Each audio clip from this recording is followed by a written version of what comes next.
inside a chilly hangar at Camp David, flanked by top Republican lawmakers and administration officials. The president defended his own fitness for office. He's a very excellent student, came out, made billions and billions of dollars, became one of the top business people, went to television, and for 10 years was a tremendous success, as you probably have heard. Deeper than bravado, the president had already used Twitter this morning to address his own psychological well-being. My two greatest assets have been mental stability and being, like, really smart, and described himself as a very stable genius at that.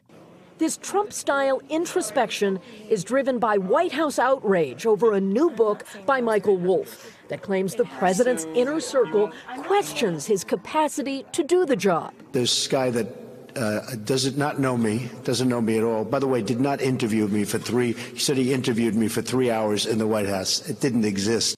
The president's anger extended to fired former chief strategist Steve Bannon, who cooperated with the author. And I guess Sloppy Steve brought him into the White House quite a bit, and it was one of those things. That's why Sloppy Steve is now looking for a job. The president, who threatened legal action to try to stop publication, complained about the system. I consider it a work of fiction, and I think it's a disgrace that somebody's able to do something like that. The libel laws are very weak in this country.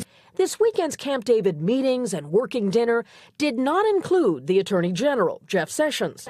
Today, the president was asked if he had directed his top White House lawyer to discourage Sessions from recusing himself in the Russia investigation back in March. Everything that I've done is 100% proper.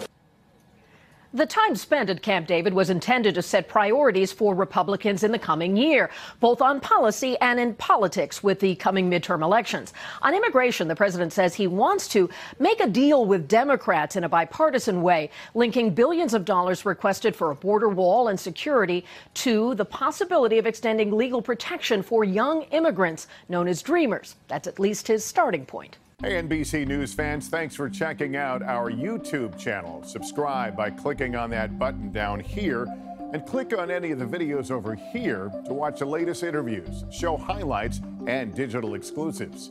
Thanks for watching.